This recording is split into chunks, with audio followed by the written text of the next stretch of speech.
Cambia, Señor, cambia mi vida. Limpia, Señor, mi corazón. Sana, Señor, tú mis heridas, mi espíritu y todo mi ser. Cuando me he encontrado solo, tú has sido mi único consuelo de amor. Y es por eso que ahora te pido que cambies mi vida con tu poder. Cambia, Señor, cambia mi vida. Limpia, Señor, mi corazón. Sana, Señor, tú mis heridas, mi espíritu y todo mi ser. Mi espíritu y todo mi ser. Mi espíritu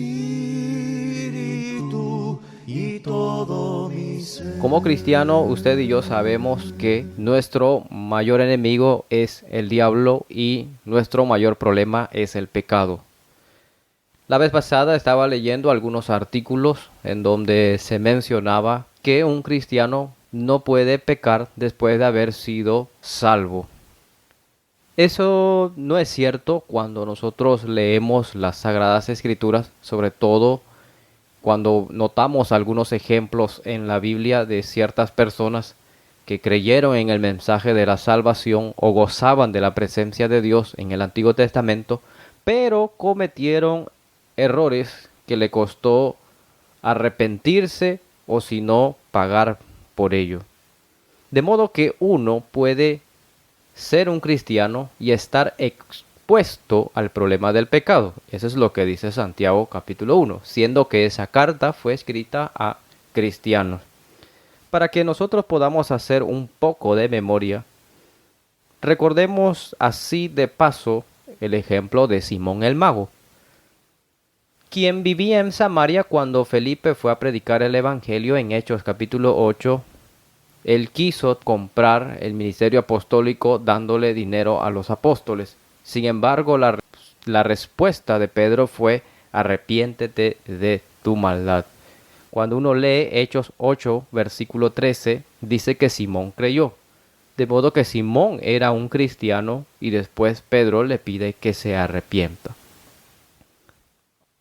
Un segundo ejemplo es Pedro mismo. Con todo y ser apóstol, hubo un momento en donde necesitó ser reprendido. Eso lo podemos ver en Gálatas capítulo 2. Pablo le exhorta a no desechar la gracia de Cristo. Otro pasaje que nosotros podemos tener en lista está en Santiago capítulo 5, versículos 19 al 20, donde se habla de hacer volver a un pecador, pero cuando usted lee el texto anterior, ese pecador no es nada más y nada menos que un hermano en Cristo. Con estos tres ejemplos de tres autores diferentes como Lucas, Pablo y Santiago, podemos mirar cómo pensaban los primeros cristianos en cuanto al pecado. Ellos lo veían como una amenaza para su salvación, y hablando de la presencia de Dios y gozar de este privilegio de estar delante de Dios, tratar de seguir en ese camino de la perfección. Tenemos un ejemplo del que vamos a hablar en este momento. Para eso quiero que usted vaya conmigo a Salmos capítulo 32, el Salmos del rey David. Antes de leer Salmos capítulo 32, quiero que usted y yo hagamos un poco de memoria sobre, en realidad, quién era David antes de escribir este salmo. Primero, era el hijo de Isaí, un joven que fue elegido por Dios para ser rey en lugar de Saúl, ungido por el profeta Samuel, un hombre conforme al corazón de Dios, según el libro de los Hechos, pero también tenía la misma obligación que todo el resto de los reyes que iban a gobernar el pueblo de Dios. La ordenanza establecía para todos los reyes no aumentar para sí caballos, no hacer volver al pueblo a Egipto, no tomar para sí muchas mujeres, ni amontonar riquezas en abundancia. Cuando David llegó a ser rey, gozaba de un gran privilegio. Muchas cosas Dios le bendijo, y por lo que nosotros sabemos también, al menos en lo registrado, tuvo 10 esposas y 10 concubinas, y una no le pertenecía cuando la tomó por mujer. Y estamos hablando nada más y nada menos que de Betsabé. Betsabé era la esposa del prójimo del rey David, de Urías. David codició la esposa de su prójimo, planificó la muerte de Urías y después entonces se quedó con Betsabé. Cuando David pecó con Betsabé, Betsabé quedó embarazada. Y Dios envía al profeta Natán para que Natán reprendiera al rey David por haber hecho este mal. Y como consecuencia de ello, o una medida disciplinaria dada por Dios, el niño de ambos no nacería vivo. Segundo libro de Samuel, capítulo 12, versículo 15. Y hay algo que nosotros tenemos que entender hasta el momento. La muerte no siempre es mala cuando se trata de estar bien delante de Dios. Nosotros sabemos que los no tienen la necesidad de arrepentirse de sus pecados, pues están en un estado de inocencia. Pero ese no es nuestro tema, sino más bien enfocarnos en David.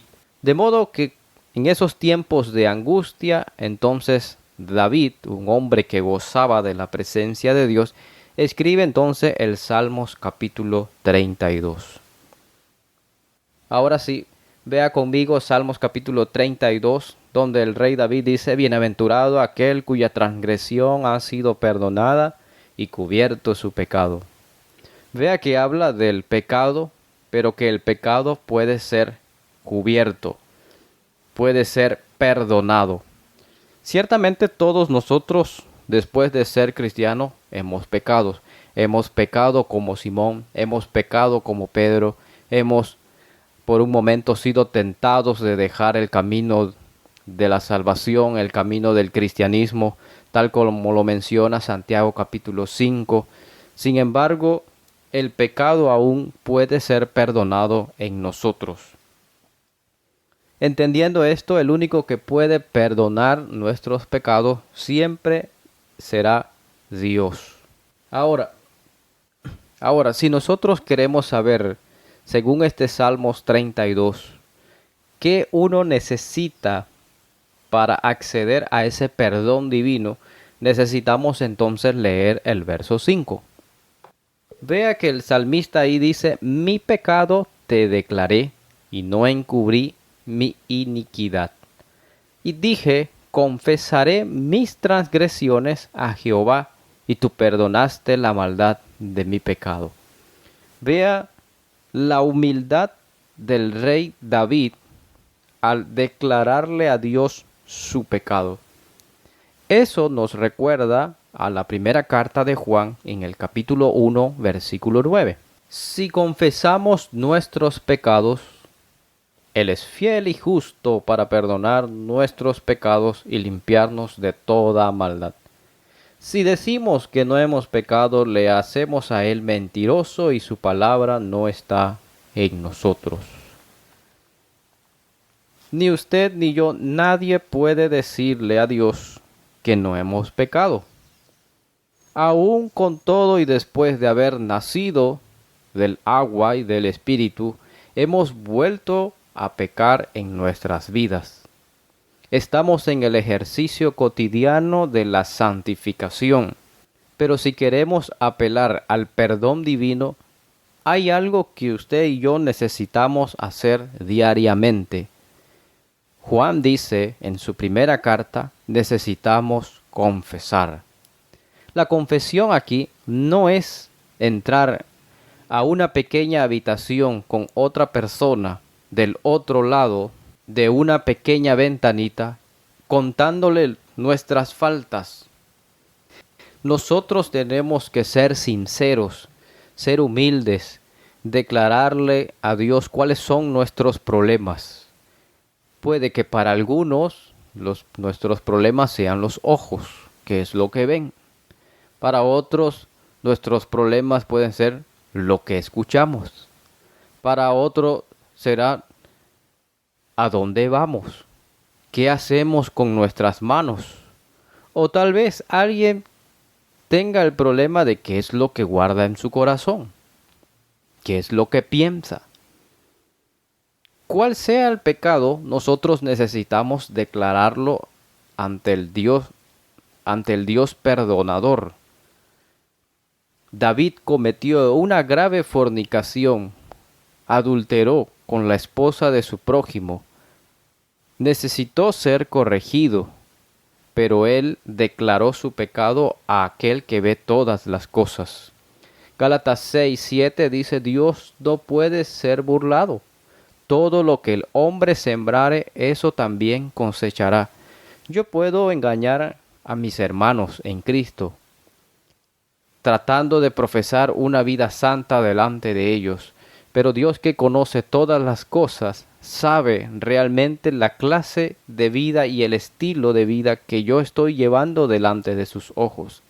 Si yo realmente deseo ser un buen cristiano, necesito entonces arrepentirme y cambiar esa forma de vivir. ¿Qué es lo que nosotros oramos todas las noches o todos los días? Vea el Salmos capítulo 32, verso 6. Por esto orará a ti todo santo en el tiempo en que puedas ser hallado. Hoy es el día para orar por nuestros errores, aun cuando estamos en este ejercicio de ser cada día mejores cristianos. Necesitamos arrepentirnos, confesar nuestras faltas delante del que lo ve todo. Y Dios está dispuesto a perdonar nuestros pecados.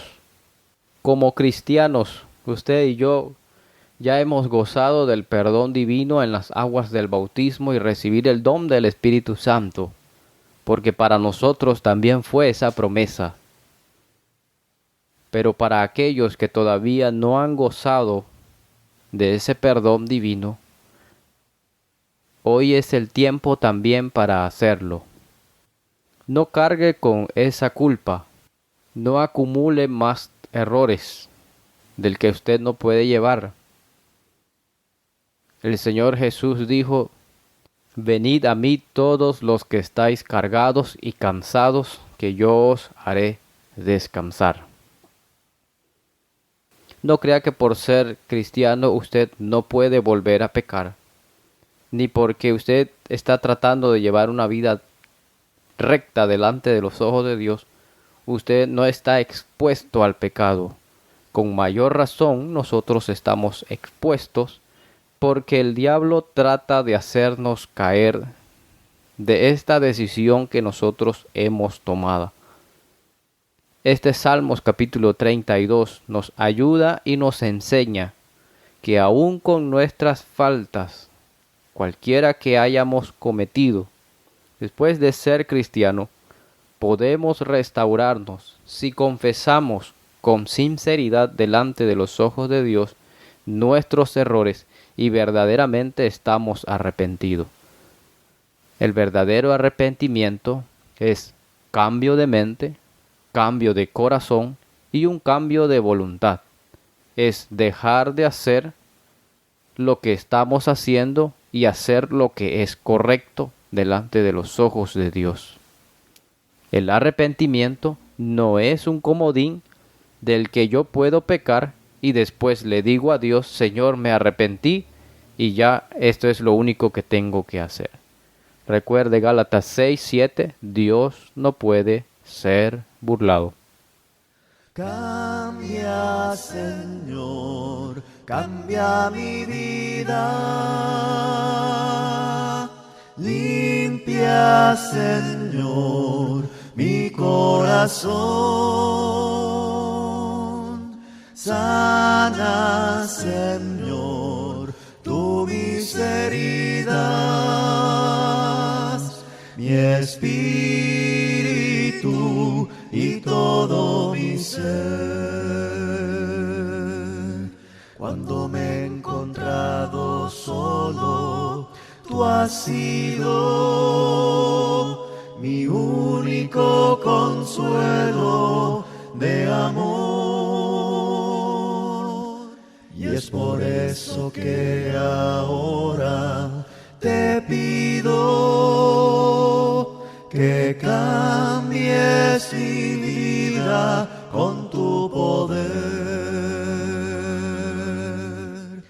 Cambia, Señor, cambia mi vida. Limpia, Señor, mi corazón. Sana, Señor, tú mis heridas, mi espíritu y todo mi ser. Mi espíritu y todo mi ser. Mi espíritu y todo mi ser.